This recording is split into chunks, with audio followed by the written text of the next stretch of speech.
Hi, I'm Nick Evers. This is just a very quick overview of the CRT deployment.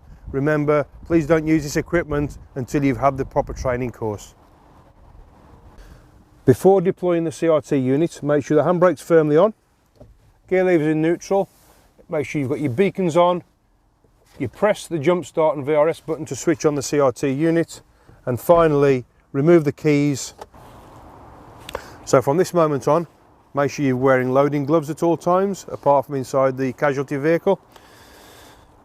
Take the measuring stick and measure the vehicle that's about to be recovered, making sure you leave enough allowance either side that the car goes on safely without any damage to the wheels.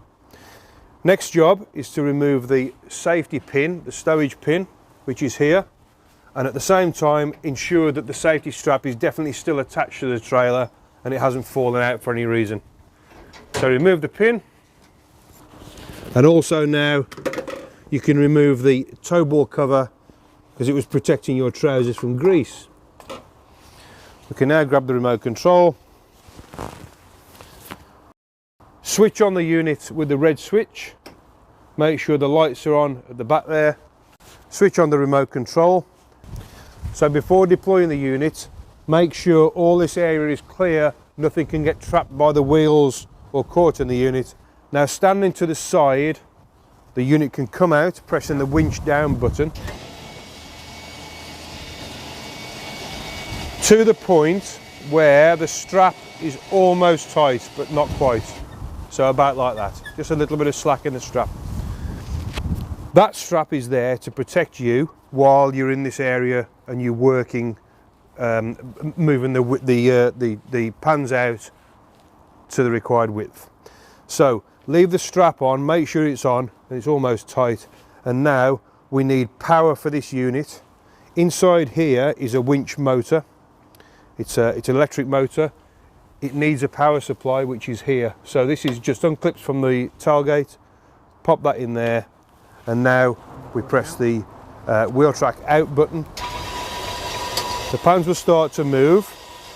Very important that these pins are facing downwards because they need to drop into these holes. Same with that one there. And these black sections will then start to move. There we go, as it's moving now, look. What you do then is take the measurement from the car you got earlier and check it on the scale here. Once you're at the right measurement, you can stop. That's about right. Take out the 2-pin plug because we don't need that anymore. And then make sure you stand away from the unit now, stand behind it. We need to remove the safety strap, which allows the unit to drop to the floor. Standing here, there's no possibility of it falling on me. So pop the pin out. That can stop in a little hole there. Press down on the winch.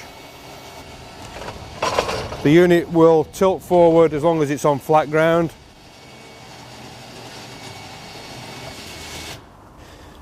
Now you can remove the extra safety strap, which is now fitted.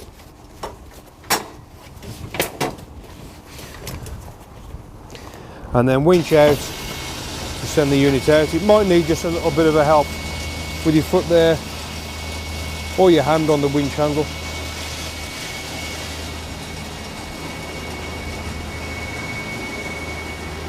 And then once this lines up, make sure you position it onto the ball, release the clip and drop it on. Then we fit the 2 breakaway straps